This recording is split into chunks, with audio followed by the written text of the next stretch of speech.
Pour moi, 60 000 par année, c'était pas suffisant. Qu'est-ce qui a été ton déclic pour dire je pull the plug? Travailler les soirs, travailler les week-ends, je venais d'apprendre que j'allais avoir un enfant. Tout ça ensemble a fait que j'étais comme maybe that's not it. Réellement, quand t'es remote closer, c'est comme si t'étais entrepreneur. En fait, j'utilise le véhicule de quelqu'un qui, lui, prend les risques, fait le marketing, fait ces choses-là. Même les années où est-ce que, pour moi, j'ai fait moins d'argent, ben, j'ai quand même réussi à me sortir plus que ce que je gagnais comme directeur. C'est un gros changement, vraiment. C'est un changement positif. Là. Ça fait 4 ans. C'est pas juste 2 mois, là. Genre, ça fait Non. 4 ans que tu vis de ça. Là. En termes de revenus, ça ressemble à quoi? Ben, depuis que je me suis lancé à temps plein, j'ai jamais fait un mois en bas de 10 000. Mon meilleur mois à vie, depuis que je fais ça dans mes 4 dernières années, c'est un mois où j'ai fait. Alright, salut Frank, ça va? Ça va bien, toi? Ça va super, merci de partager ton histoire et d'avoir accepté de venir share wisdom sur ton développement en tant que remote closer puis ce que ça t'a permis de faire dans ta vie. Fait que, avant qu'on rentre là-dedans, explique-nous un peu, tu viens de où, t'es qui, qu'est-ce que tu faisais avant le remote closing? Yes, donc Frank Ladouceur, je viens de la Rive-Sud de Montréal et avant de faire du remote closing, j'ai toujours été dans le service à la clientèle, j'étais en restauration plus particulièrement. Ok, nice, tu faisais quoi? T'étais serveur ou? Bon, j'ai fait tous les postes. En fait, j'ai commencé comme hôte, j'ai fait boss-boy. Après ça, je suis devenu gestionnaire. Tranquillement, après, je suis devenu directeur. Quand j'ai quitté, en fait, la restauration pour me lancer un remote closing, j'étais rendu directeur dans une chaîne de restaurants canadienne. McDo, genre. Non. Ben, en fait, c'est drôle que tu dises McDo parce que le restaurant dans lequel je travaillais, c'est quand même le fondateur de McDo qui a comme développé ça. En fait, la première personne qui a amené le McDo au Canada, c'est lui qui a ouvert la chaîne de restaurants qui est le Keg Steakhouse, mais c'est la personne qui a amené le McDonald's au Canada. Ouais. Avec les bons steaks du keg, là. Exact. T'avais travaillé comme serveur au keg, fait que t'as monté les échelons dans cette chaîne-là de keg, puis t'es rendu directeur. Exactement. Which, by the way, je veux dire, c'est un bon job. J'imagine qu'il n'était pas à plaindre du point de vue salaire et compagnie, là, des directeurs de nos si grosses chaînes. Fait que qu'est-ce qui t'a amené à vouloir regarder autre chose puis potentiellement faire du remote closing? Ben, ça faisait déjà un bon moment, en fait, avant d'être directeur, parce que avant d'être directeur, j'étais gestionnaire. Puis gestionnaire là-bas, tu gagnes ta vie correcte, c'est très... ça fait du sens, le salaire que tu gagnes. Tu gagnes à peu près 60 000 par année, which is not bad. Mais déjà là, pour moi, 60 000 par année, c'était pas suffisant. Fait que j'avais déjà commencé à tâter le terrain puis essayer de voir quel genre d'opportunité je pourrais avoir sur le côté qui me permettrait, exemple, de faire du 100 000 par année sans nécessairement avoir à quitter la restauration. L'affaire qui est arrivée, en fait, c'est que quand je suis devenu directeur, là, je suis tombé dans le 6 chiffres annuel. Le problème avec ça, c'est que après ça, c'est la qualité de vie. Puis encore là, le keg, c'est super respectable, c'est une belle entreprise, mais ça reste que c'est en restauration. Fait que travailler les soirs, travailler les week-ends, je venais d'apprendre que j'allais avoir un enfant. Fait que tout ça ensemble a fait que j'étais comme maybe that's not it. Peut-être que je dois trouver autre chose. Je commençais à avoir des discussions avec ma copine à ce niveau-là, puis j'étais comme OK, il faut vraiment que je trouve quelque chose qui va me permettre de pouvoir totalement me retirer en fait de la restauration. Un bon contexte dans un autre type de Frank. Tu sais, je veux dire, quand t'es plus jeune, puis t'as pas d'enfant, pas de famille, c'est comme un peu plus wild, puis t'es un peu plus libre, ben, j'imagine que ça dérange moins d'être moins présent les soirs, puis moins présent comme le week-end parce que c'est le style de vie que tu vis, mais quand tu commences à vouloir bâtir une famille, ben, ces trucs-là qui étaient peut-être moins importants commencent à devenir plus importants. Ta blonde, étais-tu ouverte à ça? Parce que tu dis, j'en ai parlé à ma blonde, comme, je regarde la conversation, puis hey chérie, genre, un job de 120 000 par année, puis je veux l'arrêter pour faire autre chose. J'imagine que c'est quand même une grosse conversation à avoir. As-tu eu peur? Ben, ultimement, la discussion que j'ai eue avec elle, c'était pas en mode est-ce que tu me permets de le faire? C'était vraiment plus en mode voici ce que je vais faire parce que je ressens que si je continue dans le même parcours que je suis présentement, ben je vais manquer à notre vie familiale, je vais manquer sur plein d'aspects en tant que père. Fait que j'ai pas apporté en mode Ce que je peux. Ouais, exact. Est-ce que c'est quelque chose que tu me vois faire? Ouais, non, j'étais convaincu, puis j'ai toujours agi comme ça de toute façon. Fait qu'elle avait confiance que si je prenais ce tournant-là, que clairement, c'est parce que je voyais qu'il y avait du potentiel. Fait qu'elle s'y opposait pas, mais j'ai aussi apporté d'une façon où est-ce que j'étais comme This is what I'm doing, pas est-ce que je devrais le faire. Vraiment, Tu dis, genre, let's go, j'arrête de travailler comme directeur, là, je lâche le keg, going all in on that, puis je prends le plus gros risque de ma vie, ou comme tu as fait une transition, comment ça s'est passé pour toi? Non, of course not. Tu sais, ce qu'il faut comprendre, c'est que pour avoir le poste de directeur au KEG, c'est énormément de travail, c'est beaucoup de choses, c'est beaucoup de formation. Fait que c'était clair pour moi que je pouvais pas quitter un navire comme ça, avec tous les efforts que j'avais mis derrière, en disant je fais juste me lancer puis that's it. Puis c'est une des raisons pourquoi ma blonde me fait confiance, c'est que je prends souvent des décisions quand même qui sont réfléchies où est-ce que je sais où est-ce que je m'en vais. Fait que ce que j'avais décidé de faire à ce moment-là, c'est de faire une transition. Fait que c'est de manger les bouchées doubles pendant 3-4 mois, de dire que je commence à faire du remote closing mes journées de congé. ou mes matins où ce que je travaillais pas. Puis je travaillais comme directeur le reste du temps. Fait que, tu sais, je te dirais que pendant 3-4 mois, j'ai fait du 60 heures semaine pour vraiment valider que le véhicule fitait avec moi puis que j'aimais ça aussi. Puis quand j'ai vu que c'était ça, j'étais comme, OK, là j'ai pull the plug après. Qu'est-ce qui a été ton déclic pour dire je pull the plug, puis que c'était legit, puis comme. C'est une bonne question, en fait, c'est...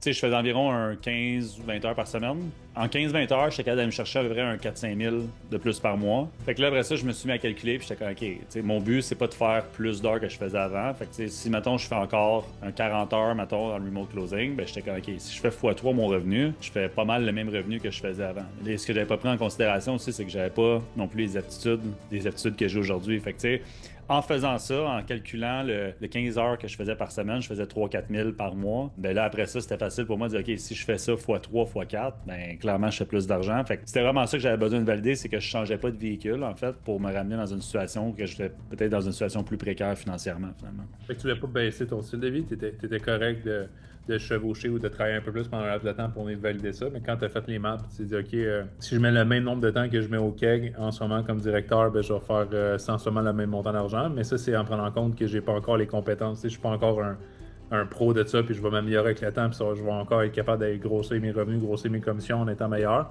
Mais aussi que maintenant, mais tu vas décider de ton horaire, puis ben, j'imagine pouvoir mettre les week-ends de côté, puis être les soirs avec ta famille. Là. Exact. Fait que je le voyais vraiment comme un trade en mode genre, OK, je fais le même argent qu'avant, je fais mes propres horaires, et je peux travailler de n'importe où. Ouais. Versus, je suis pogné dans un restaurant jusqu'à des fois minuit le soir. Puis encore là, j'avais une super belle qualité de vie pour un restaurateur, quelqu'un qui est dans la restauration, mais ça reste que c'est pas un environnement où est-ce que ben, qui est bon en fait pour une famille. Fait que j'étais comme, OK, si je peux changer tout ça puis avoir le même revenu, I win. T'sais. Ouais, puis honnêtement, je trouve ça cool, ce genre de décision-là, parce qu'il y a plein de gens qui sûrement se posent cette question-là, mais ils font jamais le move. Fait que pour le restant de leur jour, ils restent dans une dynamique où c'est comme si on choisit l'argent à leur qualité de vie par leur qualité de famille. Puis je pense que tu peux avoir les deux. Fait que je trouve ça cool que tu as fait ce move-là.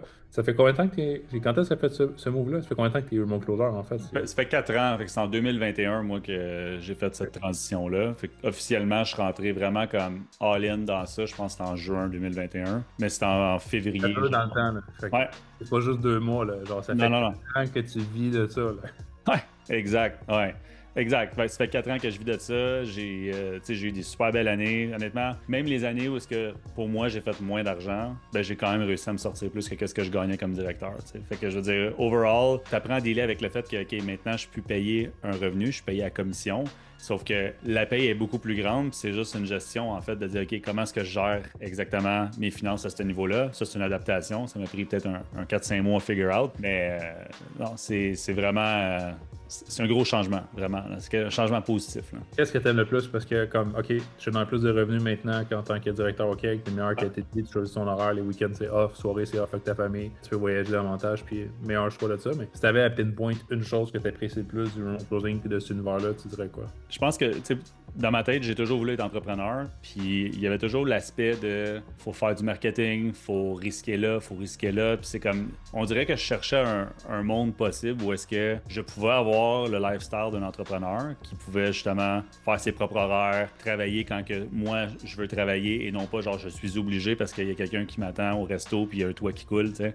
Fait que c'était vraiment ça pour moi qui est un gros game changer. Puis je veux dire, overall, d'avoir cette flexibilité-là, puis d'être capable de dire, OK, réellement, quand tu es remote closer, c'est comme si tu étais entrepreneur. En fait, moi, j'aime vraiment dire que c'est plus le modèle intrapreneur. Là. Je veux dire, au final, j'utilise le véhicule de quelqu'un qui, lui, prend les risques, fait le marketing, fait ces choses-là. Puis moi, derrière, ben, j'ai juste besoin d'être sharp puis à traiter ma partie de mon travail comme si c'était ma propre business, finalement. J'aime comment tu l'amènes parce qu'honnêtement, c'est réellement ça. Tu parles avec un entrepreneur qui, lui, a pris le temps énormément de développer plein de skills puis de gérer plein de choses autour, mais ça reste quand même que tu es responsable de ce que tu fais. Donc, si tu traites ça comme ta micro-entreprise à l'intérieur de l'infrastructure dans laquelle tu travailles, ben, c'est souvent là que tu vas chercher des grosses performances puis que tu vis le maximum de ce que le remote closing peut t'apporter.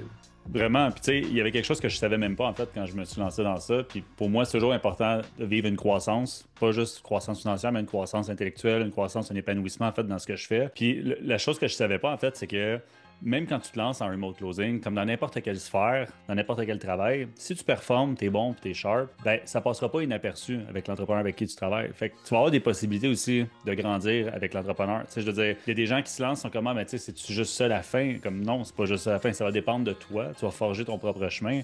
Mais au final, tu sais, je me retrouve à faire plein de tâches que je pensais pas faire en tant que remote closer parce que je veux les faire, tu comprends? Mais ça, c'est des ajouts, c'est des choses que je fais maintenant qui sont ajoutées à mon travail, mais que moi, je suis content de faire, tu comprends? Fait qu'il y a possibilité d'évolution, en fait, puis de dire, OK, je peux devenir autre chose que remote closer. Si à un certain point, après 3 ans, j'ai envie de faire autre chose, ben j'ai un bagage, puis je peux gérer d'autres sphères, en fait, de l'entreprise avec qui je travaille, là. Ouais, puis tu te rapproches d'entrepreneur, tu bâtis des connexions, tu bâtis aussi des skills dans autre chose, fait que tu es capable de monter soit dans une position de leadership, de Mhm. participer au training de l'équipe de vente ou même de donner peut-être partenaire pour un offre par la suite, là. Exact, exactement. Il y a plein de possibilités. Puis, tu sais, ça, c'est quelque chose que je savais même pas, honnêtement. C'est en évoluant dans le rôle, puis en voyant qu'est-ce qui se passait, que j'étais comme, I didn't see that. Fait que ça, c'est un gros plus que j'avais même pas vu, là. C'est sûr que la première fois que tu en as parlé du remote closing, puis tu viens d'un monde corporate traditionnel, déjà là, je vais venir à croire que le remote closing est vrai, puis que je peux faire une carrière de ça avant de penser aux pattes d'évolution. Mais j'aime que tu abordes le sujet parce qu'il y a des gens qui vont nous écouter qui vont dire est-ce que ça finit là? Non, il y a un chemin d'évolution possible. Exact, exactement. Justement, il y a des gens qui vont nous écouter puis qui en ce moment considèrent Hybrid Closer, qui considèrent le remote closing. Selon toi, est-ce que tu leur suggérais Hybrid Closer pour améliorer leur qualité de vie? Ben, c'est sûr que si c'est quelque chose que tu cherches présentement, d'avoir une meilleure qualité de vie, que tu cherches de genre pouvoir générer des revenus d'un peu n'importe où, puis que tu as le goût de parler avec des gens, puis que tu aimes la connexion humaine, clairement, je te recommande un remote closing. Puis si tu veux faire du remote closing, ben, clairement, je te recommande de bien te faire former, puis de passer un processus pour vraiment être bien outillé quand tu commences à faire ça. Puis Hybrid Closer, ben, te permet de faire ça, en fait. Tu viens utiliser l'expertise de gens qui ont déjà fait le chemin avant toi pour être en mesure de pouvoir avancer plus rapidement. Fait que c'est sûr et certain que si c'est un avenue qui t'intéresse, ben ça vaut la peine de se former. Puis Hybrid Closer, je pense que honnêtement, il n'y a rien qui peut à côté de ça sur le marché, là, honnêtement. Cool. Merci, man. J'apprécie. Puis juste pour qu'on puisse montrer un peu ce qu'est la vision puis la possibilité du remote closing, c'est pas nécessairement tout le monde qui va vouloir faire ça, mais partage-moi un peu en termes de revenus, ça ressemble à quoi? Ouais. Ben, depuis que je me suis lancé à temps plein, j'ai jamais fait un mois en bas de 10 000, numéro un. Fait que j'ai toujours fait plus que 10 000. J'ai des mois que j'ai fait plus, je mettais plus d'heures aussi. Fait que, tu sais, c'est ça la beauté de la chose, c'est que quand j'ai des choses, des dépenses importantes, comme là, super, je me marie, là, fait que, tu sais, je vais grinder un petit peu plus, c'est sûr. Pour avancer de l'argent pour ça, ça coûte cher cette journée-là. Mais tu sais, les revenus varient, sauf que tu es toujours en contrôle de. Fait que, comme je te dis, tu sais, en faisant comme un 35-40 heures, j'ai jamais fait en bas de 10 000. Mon meilleur mois à vie depuis que je fais ça dans mes 4 dernières années, c'est un mois où j'ai fait 25 000. Je me rappelle encore, là, c'était un mois de décembre en 2023. Décembre 2023, je pense que j'ai fini avec 15 ventes avec un produit à 7 800, puis 5 ventes avec un produit à 23 000. Puis tout ça m'a permis de faire un 25 000 de commission. Puis tu sais, honnêtement, je te dirais que j'ai souvent tapé le 20, le 25, c'est arrivé une fois, mais le 20 000, c'est arrivé comme, je te dirais, un 7-8 fois depuis 4 ans, là. Fait que, tu sais, grosso modo, là, en moyenne, tu sais, sur les 4 ans, là, je me sors tout le temps à peu près un 200 000 de revenus annuels présentement. Bon. Magnifique histoire. Merci de l'avoir partagé. Ben, le remote closing est content d'avoir eu une personne comme toi qui vient partager à quel point c'est extraordinaire. Merci à toi, man. Merci, Van.